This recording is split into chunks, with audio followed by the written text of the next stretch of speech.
Tennessee with a big football weekend, so we want to break that down. And if you haven't had a chance to check out what Caleb Giroux's been doing on offthehooksports.com, he was putting it in over the weekend time-wise, so he's been up and rolling all weekend while I had some questionable cell service. So we certainly appreciate Caleb for all he's doing in covering recruiting and really knocking it out of the park. So let's go ahead and get rolling with that. Let's get started. As Tennessee with a monstrous recruiting weekend, it is time for Four Downs. Four Downs brought to you by Campbell, Cunningham, Taylor, and Hahn with Caleb Giroux. I'm Dave Hooker. Four Downs now brought to you by Campbell, Cunningham, Taylor, and Hahn. I don't have glasses or contacts. Here we go. Four Downs. Four questions. Four answers. The Dave Hooker Show. Four Downs. A presentation of offthehooksports.com. All right, first down as we look back on the recruiting weekend. If you have any questions, throw them at me at the message board. First down, how big is Peyton Lewis? The commitment that if you listen to offthehooksports.com, if you follow us on the Twitter and on our website, pretty much had a good idea that Peyton Lewis was going to end up at Tennessee. So not a surprise commitment, but how big is this commitment? Peyton Lewis, what do you make of Peyton Lewis? By the way, a big show, ESPN's Adam Rittenberg will join us a little bit later in the program. So what do you make of Peyton Lewis, the pickup there, Caleb Calhoun? Dave, quite honestly, I think it's a bigger commitment than it looks on paper. On paper, Peyton Lewis is a fringe four-star. 4-star on 247, 3-star on Rivals, kind of vacillates between. But I'm going to do what recruiting services get lambasted for doing all the time, but you know they do, and I can't blame them, which is I'm going to evaluate a player like him based on who is pursuing him. And when you talk about I think they should take that into account. No, I hope that they would take that into account. Some probably don't. They think they can evaluate an athlete as well as anybody, but I don't think that's the case. I think if Nick Saban starts showing a lot of interest in a young man, that you should take that into account. Sorry to interrupt. Go ahead. Yeah, I agree. And so he chose Tennessee over Alabama, South Carolina, Georgia, Penn State, and Florida. That's a pretty good collection of schools that wanted him. It wasn't like he chose Tennessee over Virginia, where he's from, or anything like that. He chose them over some pretty big name schools. So I would say that this is actually a pretty big pickup. He's uniquely tall for a running back, I would say, at 6'1". And depending on what Josh Heupel wants, I would assume that he's going to be your feature every down back. And if that's the case, he probably needs to put on 15 pounds. But one night needing to put on 15 pounds and you're more than 2 years from enrolling on campus isn't that big of a deal. So that you got plenty of time to put that on with summer workouts. So I think this is a great pickup for Tennessee. Honestly, I think it's a very underrated pickup. I think when you look at, again, every school on there is in the top 10 in recruiting this year, except for Florida, I think. But I think Florida's right fringe top 10. So I think this is a great move for Tennessee to add Peyton Lewis. Yeah, I think it is too. And I think the goal is to find that special tailback. I feel like they have, this is not a shot at Jalen Wright, who, if not for the fumbling issue, we would have seen more of last year. It's not a shot at Jabari Small, who continues to get banged up even despite adding the 15 pounds. But I feel like you've got a bunch of, to date ourselves a little bit, you got a bunch of Tony Thompsons, you got a bunch of Travis Stevens. That's not a shot. But I don't think that you have the elite, I'm going to hammer you down throughout the game type of tailback right now, nor do you have the home run threat yet. I think you'll have that with Dylan Sampson. But I think that if this offense finds a special tailback, which I don't think they have on the roster yet, as far as a complete 3-down type of tailback, and remember, they've got to do that with tempo. If they find a special tailback, it hits a whole nother gear and a whole nother level. I don't think you have to have it, but I think you really want to have it. Yeah, basically, they don't have Tony Thompson. I mean, they have Tony Thompson. They don't have Chuck Webb. Thank you. Yes, they don't have the guy. They've got the guy that if the blocking's what it should be, he's got the right vision and athleticism to get the yards he needs to get. They don't have the guy that a designed call for a 5 or 6 yard gain can turn it into an 80-yard touchdown run. They don't have that guy yet. And that's always, you're right, those type of running backs, those really special running backs you always want. quite honestly, Dave, outside of all-purpose backs, Alvin Kamara is obviously an all-purpose back. I don't know if Tennessee has had a back like that since Jamal Lewis, have they? I know they thought Gerald Riggs was that, but I didn't really think he was. No, I was about to tell a joke, and you've got your Tony Thompsons, you've got your Travis Stevens, and then you've got your Jalen Hurds in that group because Kamara should have played more than Hurd. But I didn't think that joke would play.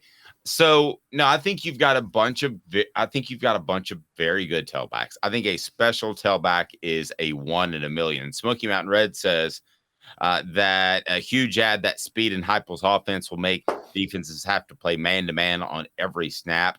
I agree. I think that Tennessee wants the Alvin Kamara type because you can be so deadly in the passing game and you are playing 3 downs. At 6 foot, 190 pounds, is Peyton Lewis that guy? Once he puts on another natural 20 to 25 pounds, he's at 225. I think he can be that guy because he's a fast guy. Dylan Sampson, who you know I've crowed about a lot to this point, Caleb, is a guy that I don't know that necessarily has the size to be a 3-down back. So I think you've got to run special stuff for him. Before we get to second down, remember Campbell, Cunningham, Taylor, and Hahn. That's where I got my LASIK done. Not wearing contacts. I am not wearing glasses, and it's awesome. Campbell, Cunningham, Taylor, and Hahn. They are fantastic. All right, so let's get to second down. Second down, as we look back on Tennessee's big 8-6-5 recruiting weekend, second down, was the weekend a huge or respectable success? Anytime you pick up a commitment, it has to be a success. But second down, huge or respectable success? Respectable. It will be huge if they can maybe get a couple of steals and they make sure they lock up Boo Carter. If they can lock up Boo Carter, that will make it a huge success because that's really the one that they really need to lock up more than anybody else. And if they get Sammy Brown, it's a success greater than huge. I don't know where you go above huge, but if they can get Sammy Brown and Boo Carter, those are the two to watch out for. Right, the 5-star linebacker Boo Carter out of the Chattanooga area. So that leads me to third down. I will say it's a respectable success. And if one of those guys drop, let's try to say this week because we want to attribute it back to this specific visit. And there's a chance Boo could drop this week or later this summer based off what I'm told. So will the Vols get another this week? That's third down.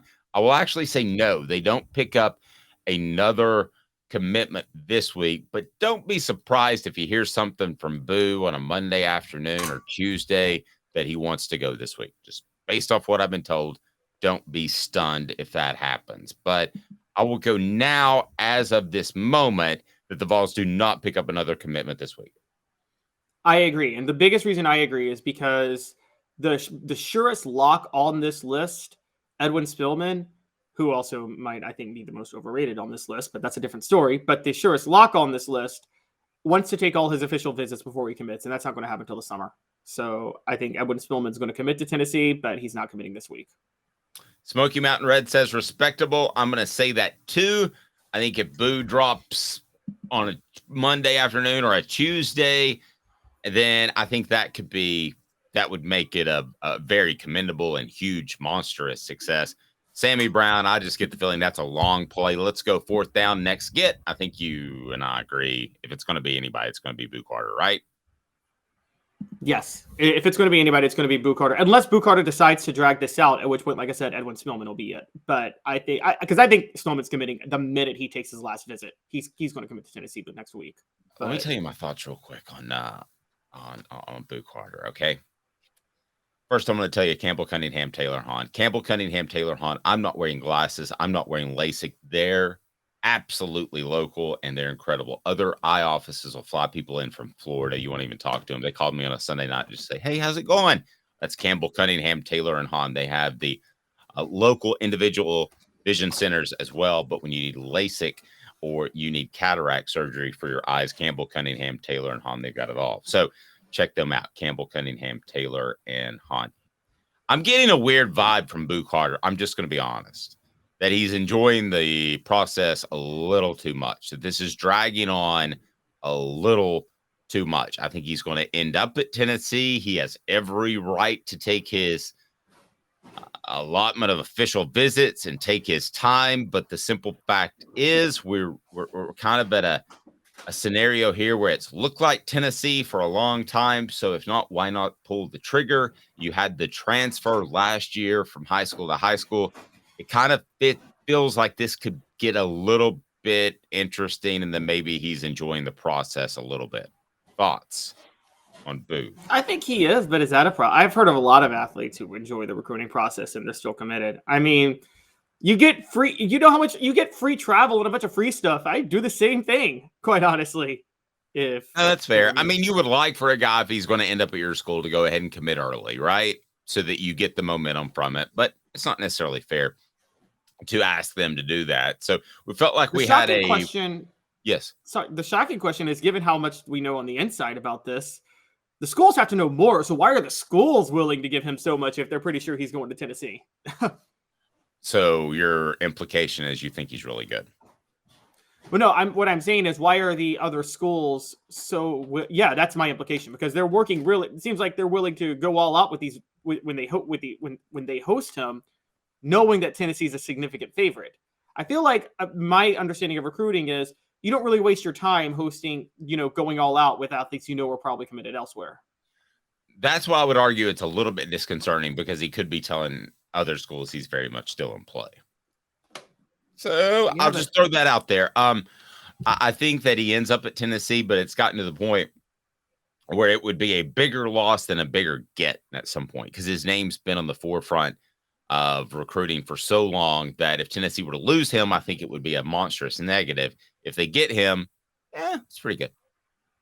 And I'm not trying to undermine his talent whatsoever. It just seems like this has gone on for quite some time. So Boo Carter, we'll see. He was there over the weekend. This is a group of guys that were already committed, like the Merklinger kid, and they're kind of recruiting each other, or they're on the verge of committing. So I think that's why you saw Peyton Lewis go ahead and drop him.